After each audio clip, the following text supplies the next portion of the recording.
large event we expect in downtown Portland tomorrow. All right? AC? Good morning, everyone. We're expecting the second King's March 2 to happen tomorrow. We're anticipating, again, probably large crowds like we've seen over the summertime. We've been working with all of our partners to ensure that we have a coordinated response. We've been working with, we'll have fire available with us, as well as our emergency management folks. We're working with TriMet to ensure that the roads, as they close the roads, we'll be able to redirect some of the bus routes. We're working with ODOT to ensure that some of our off-ramps and on-ramps are okay for people to be able to safely participate in this event. We're also anticipating some partners such as OSP to be with us throughout the day as well. It's billed as a family-friendly event, so we're expecting it to be much like the ones that we've seen in the summer, where we're not anticipating any issues. It's just going to be a large, friendly event where we anticipate people to be able to exercise their First Amendment rights. And we're hoping that at the end of the event that they can take advantage of the decent weather and go into the downtown and southeast parts of the Portland and visit the businesses in those areas. Does anyone have any questions? We know that there is a plan for counter protesters to also show up at the waterfront. Will Portland Police also have a presence there as well? So for the event as well as down at the ICE facility as well? Yes. Why are you using covert informants to police the ICE protests? I'm sorry? Why are you using covert informants to help police the ICE protests? So we're policing the ICE protests. They're all First Amendment events, and we're not necessarily using covert resources. Court documents show you're using informants at the ICE protests to police those? So at times when we believe that there's criminal activity or we know that there's criminal activity in those events, we will use resources to be able to identify those that are committing crimes so that we can ensure that those that are participating peacefully and lawfully can do so and not be affected by those that are doing criminal activity. Are they paid? I won't comment on that. On the event tomorrow, some other cities outside of Oregon we have heard reports that federal officers, potentially National Guard, which we know are not in Oregon, but are going to be used to try and tamp down some of the protests. Have you been contacted by federal authorities here that they might try and do the same thing in Portland? So we have no information that there will be any federal officers in and around the march itself. Are any of your covert informants also federal agents? No. Um, We're not working with the federal, we don't cooperate or collaborate with them. We have state laws that require that we stay separate. Yes, sir. To the earlier question about counter protesters, I know there are some demonstrations planned in downtown for tomorrow as well. What strategies does PPB have for preventing any clashes between different protesting groups? Sure. So we'll have dialogue officers in and around the different protests, as well as bike officers, as well as motor officers to facilitate those events. And then we'll deal with any clashes or confrontations as necessary. Which roads specifically will be shut down, and also will there be any other impacts that people can expect in their day-to-day on Saturday? I don't have the route myself right now, so I can't speak to that. I think it's going to be very similar to what we've seen in the past, and so probably front a couple of the bridges and then over on the east side as well, depending on which direction. You know who'd be able to confirm the exact routes? We should be able to eventually, yes, but I don't know how much lead time we'd have for that. Assistant Chief Dobson, in the July 25th court testimony, you said that, quote, the folks that are on the other side of this fence have been night after night actually instigating and causing some of the ruckus that's occurring down there. And when asked if ICE was, quote unquote, the problem, you said that they were not following best practice. Do you believe federal officers are currently instigating or causing unrest outside the Portland ICE facility? And if so, have you communicated any of this to federal officials? So I'm not going to comment about how they participate in these events. Fedor, his testimony's out there. You can use his testimony. How do you feel that those covert of informant operations are affecting trust in your agency? Christina, he has addressed this, and we're not going to address it anymore. Thank you. Is there a reason why you can't answer Ariel? that question? He has explained It's a that there's a valid clear question. difference between having informants and criminal behavior and also First Amendment rights. There's a clear difference. But how do you He's feel like explained it's it. affecting trust in your agency? We have great trust in our agency. Craig, you The can address public's that. trust in your agency, to be clear. I believe we have a duty to ensure that those people that are down there participating legally and lawfully in their First Amendment rights need to be protected.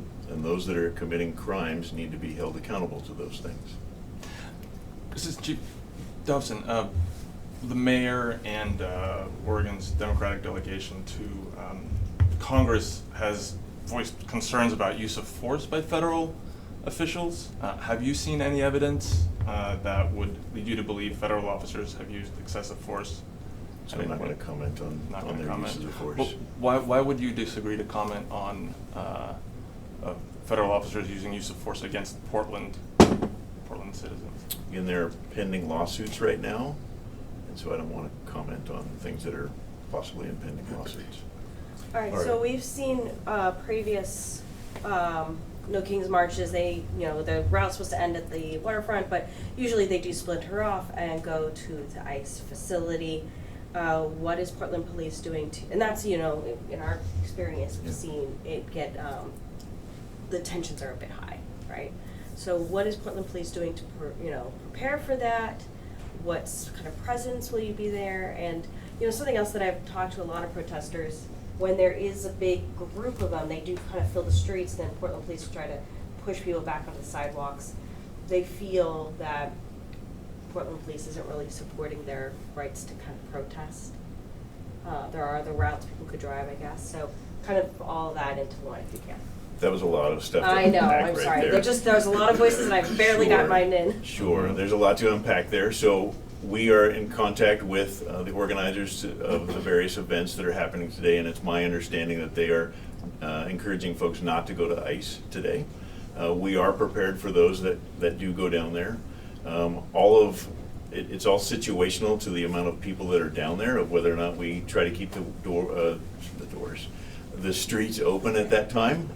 Again, it all has to do with density of the crowd as well as other factors that we all consider, and so those are made in the moment decisions based on all of the totality of the circumstances of what's best for the community as well as those that are down there.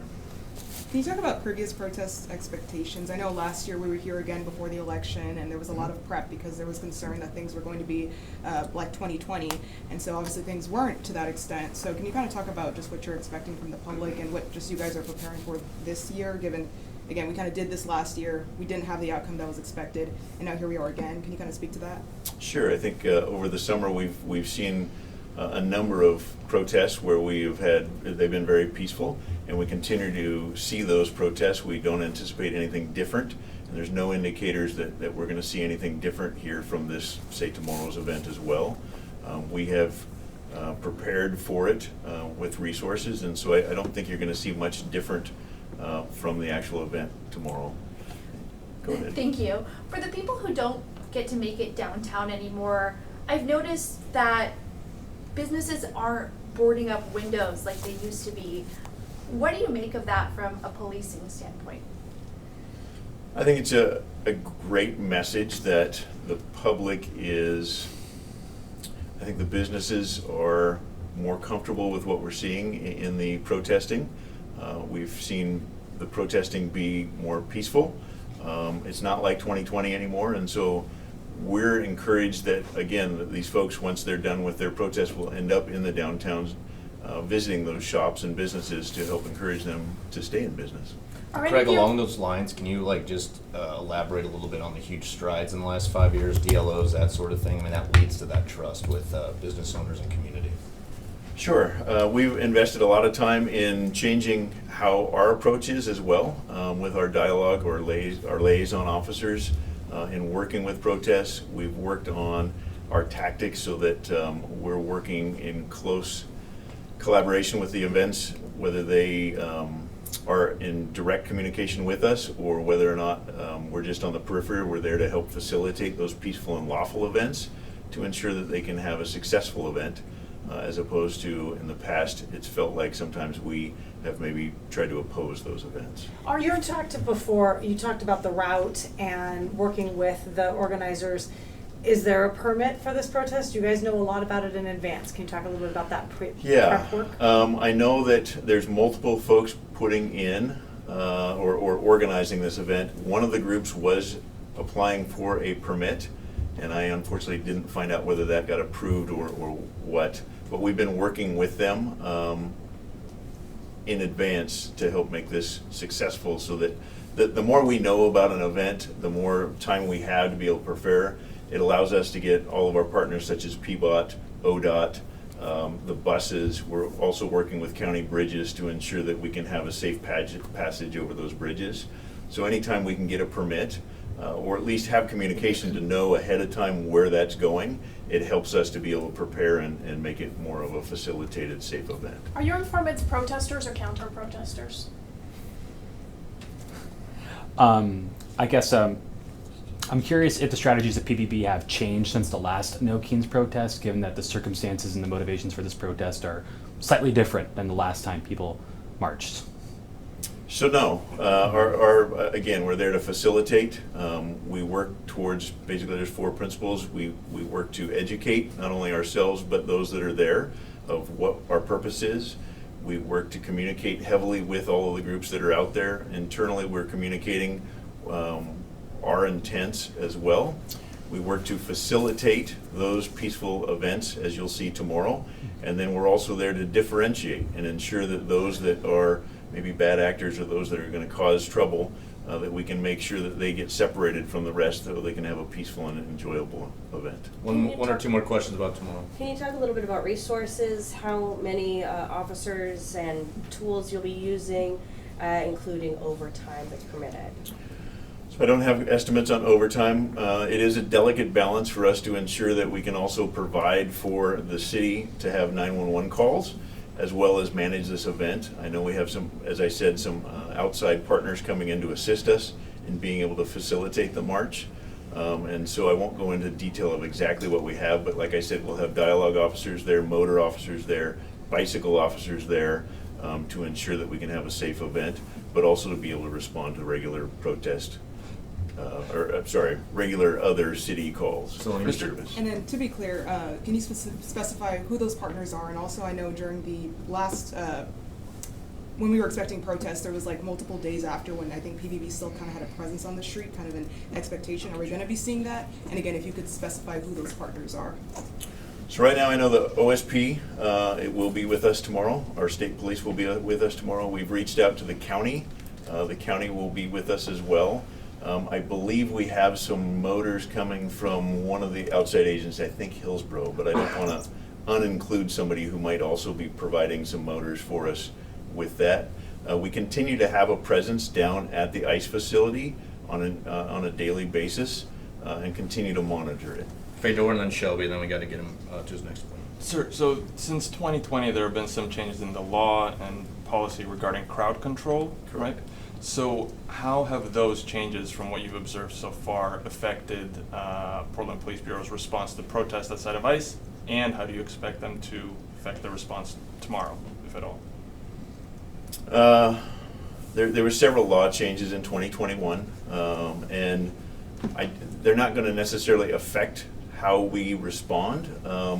They affect how we can use certain tools at certain points in time, depending on the situation. And so it won't technically affect, we're expecting a peaceful event, and so it won't have really any effect on how we respond tomorrow. Shelby? Is there a myth or a misconception that you're like, oh, I just wish people understood this when it comes to these No King protests? In what way? Like anything that you read online or that you wish the public understood more, in the sense that like you see that, you know, maybe something's not incredibly accurate or people are saying one thing and it's actually another. I just always ask this question in press conferences, and if you don't have one, then that's fine. So there is a lot of information flowing from lots of different voices right now, and I would encourage people just to try to find the truth somewhere in there. We're always asking that folks follow us during these events. We try to give out accurate and timely information at all times to ensure that people have trust and can rely on us to be able to give them the most accurate information during these events. Thank All right, you. thank you Do we have a guys, size- appreciate it. Size estimate for the crowd tomorrow? That's a great question. With the weather, it could be thousands. I mean, we've seen up to maybe 50,000. We don't know. It's going to be somewhere in between several thousand and probably 50,000-ish. We do not have an official count. We don't have an so- official count, though. Thank you. Do you guys know Thanks, how much Chief. overtime you're gonna be, this can be on the Not yet. email too. He's- Not yet. We don't. He said, No. yeah. Good idea.